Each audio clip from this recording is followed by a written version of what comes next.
Oi,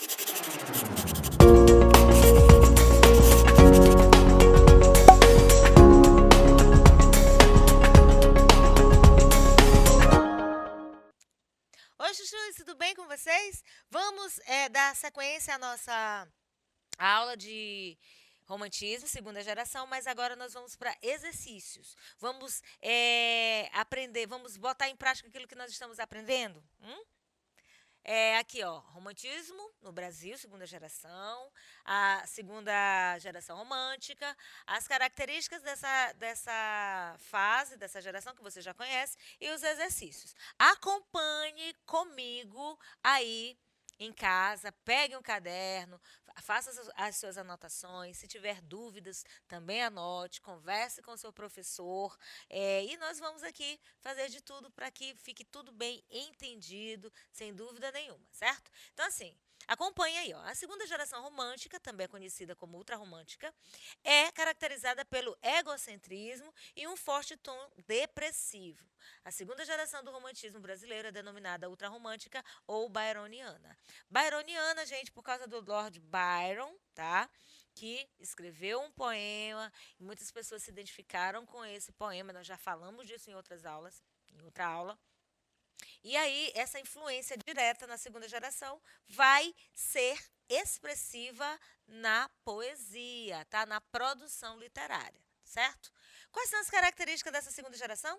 Egocentrismo, exagero, olha só, sentimentalismo exagerado, idealização amorosa, projeção da mulher perfeita, certo? O amor e a amada são quase sempre utopias, são inatingíveis. Então, nessa fase aqui do romantismo, esse relacionamento entre o homem e o seu objeto de desejo, né, entre o homem e a mulher, é algo utópico, é algo impossível. E por isso, as personagens e os sujeitos líricos sofrem demasiadamente. Por que sofrem? Porque não tem como realizar o seu sonho, seu desejo amoroso. Forte tom depressivo é chamado de mal do século. Então, segunda geração, mal do século, é tristeza, angústia, sentimentalismo exagerado, fuga da realidade. Tá? Tendência daqui, ó, fuga da realidade diante de um presente desastroso. Eles não têm esperança nenhuma no que eles vivem no momento. Então, é pessimismo puro, desilusão amorosa e solidão. Gosto pelo delírio e pelo macabro, aquilo que é meio de mau gosto. Repetindo, tá? Não, a professora Cacau disse que o romantismo segunda geração é de mau gosto. Não, macabro é mau gosto, tá? Então, aquilo que é mórbido, aquilo que é depressivo, aquilo que é entediante, culto à morte é o que eles defendiam, é o que eles, essa temática do grotesco, situações de delírio são comuns em narrativas ultrarromânticas, certo? Eu, Cacau, estou falando assim, aquilo de mau gosto é apresentado, não estou dizendo que a segunda geração é de mau gosto, por favor. Ironia romântica. Ironia é uma figura de linguagem onde você diz uma coisa, na verdade você está querendo dizer o contrário, tá?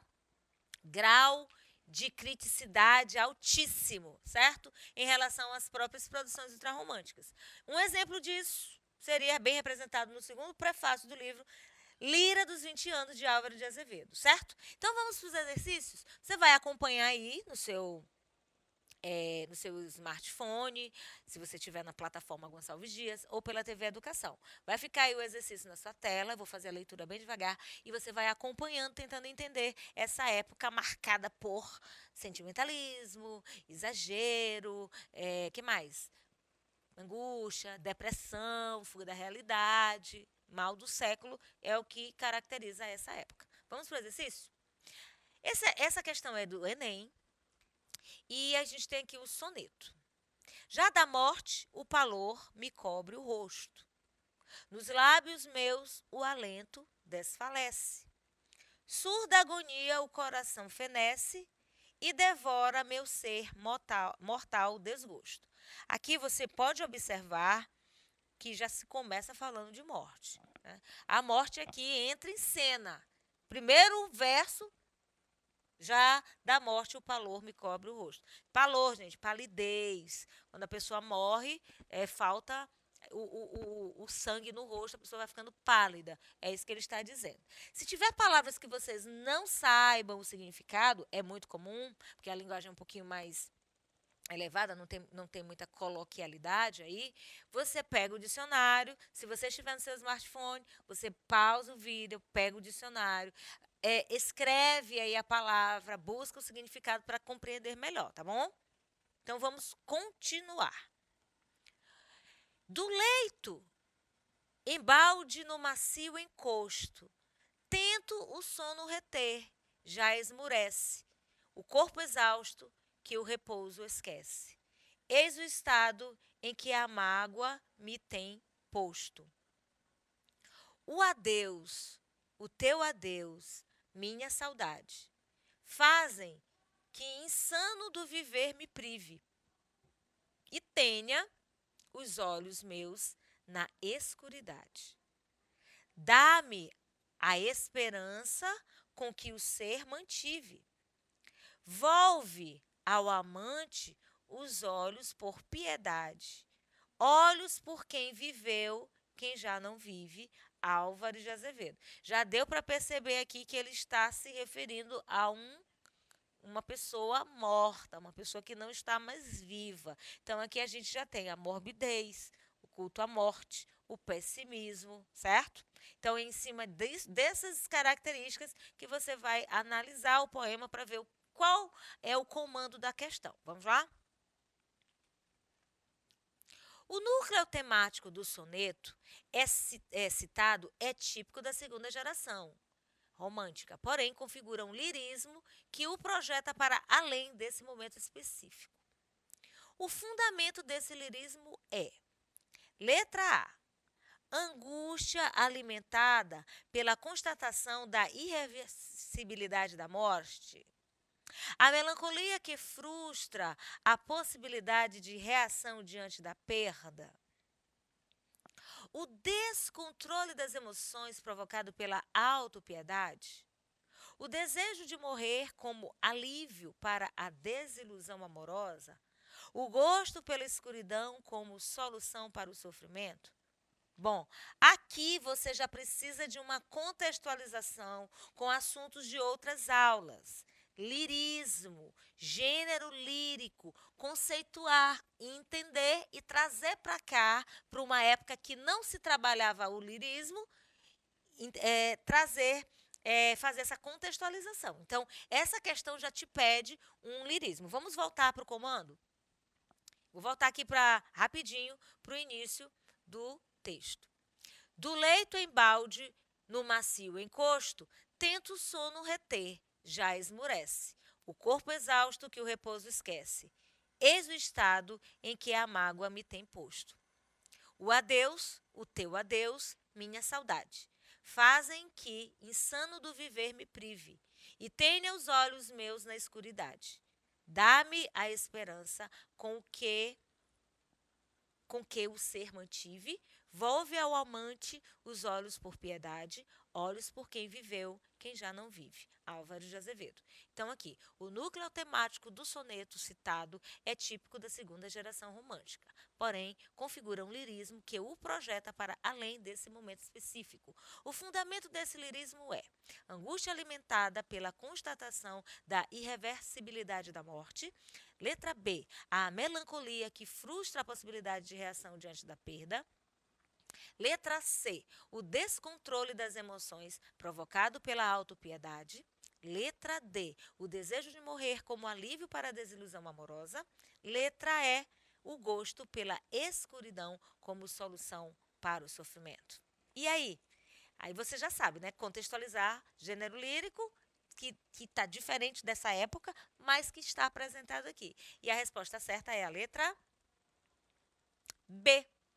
Melancolia, que frustra a possibilidade de reação diante da perda. Então, é esse aí que está a resposta, tá? Ele vai apresentar um eu lírico cheio de mágoas, de desgosto. Desgosto e mágoa e agonia são palavras que nos ambientam para esse sentimento, que é consequência de uma desilusão amorosa. Ó. Volve ao amante os olhos por piedade, olhos por quem viveu, quem já não vive. Esses versos caracterizam a poesia e te dão fundamento para dizer que é a letra B, melancolia que frustra a possibilidade de reação diante da perda. Ok? Vamos para mais uma questão? Essa questão aqui é da PUC, tá? Leia. Leia comigo. Sombras do vale, noites da montanha, que minha alma cantou e amava tanto. Protegei o meu corpo abandonado e no silêncio derramai-lhe canto. Mas quando preludia a ave da aurora e quando à meia-noite o céu repousa, arvoredos do bosque abri os ramos, deixai a lua prantear-me a lousa. Antes de mais nada, vou voltar aqui para vocês verem. Eu tenho aqui a combinação dos versos, né? Montanha, tanto, abandonado e canto. A disposição aqui das rimas, tá? Ele está se reportando a uma situação. Você já conseguiu identificar? Minha alma cantou e amava tanto. Ó, amava, não ama mais. Protegei o meu corpo abandonado e no silêncio derramai-lhe canto. Cantar. Mas quando preludia a ave da aurora e quando à meia-noite o céu repousa, arvoredos do bosque abri os ramos, deixai a lua prantear-me a lousa. O que seria essa lousa? Você sabe? Não é aquele quadro que o professor escreve, não. Aqui ele faz ele tá, em que ambiente aqui nós temos? Ambiente de morte. Ambiente de cemitério. Vamos para o comando da questão. O que dominantemente aflora nos versos acima, né, que nós acabamos de ler, e caracteriza o poeta Álvares de Azevedo como ultrarromântico é devoção pela noite por ambientes lúgubres e sombrios, o sentimento de autodestruição e a valorização da natureza tropical, o acentuado pessimismo e a valorização da religiosidade mística. Letra D. O sentimento byroniano de tom elegíaco e humorístico satânico. O sonho adolescente e a supervalorização da vida. Gente, apesar de haver essa questão aí de satanismo também na segunda geração, nós já falamos disso, o poema não está mostrando nada disso aí, tá? Olha bem o comando da questão, ó. O que aflora nos versos, nós já lemos, caracteriza o poeta Álvares de Azevedo como ultrarromântico. Aí você já sabe que o ultrarromântico é pessimista, tem um amor não correspondido, amor utópico. Então já deu para perceber que a pessoa amada está morta, né? Ela não está viva. E aí, eu vou voltar aqui rapidinho para você ler novamente comigo. Sombras do vale, noites da montanha, que minha alma cantou e amava tanto.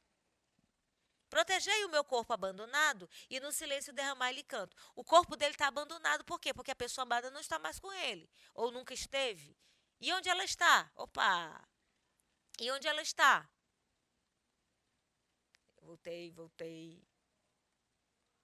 Mas quando preludia a ave da aurora, e quando à meia-noite o céu repousa, arvoredos do bosque abri os ramos, deixai a lua prantear-me a lousa. Aqui ele está se referindo à lápide, tá? Então, já falei, está no cemitério. Então, aqui não tem nada de satanismo, tá certo? Então, qual é a resposta? Eu vou dizer que a devoção da noite por ambientes lúgubres, ele está se referindo à noite, não é? Né? Fala da lua, ok?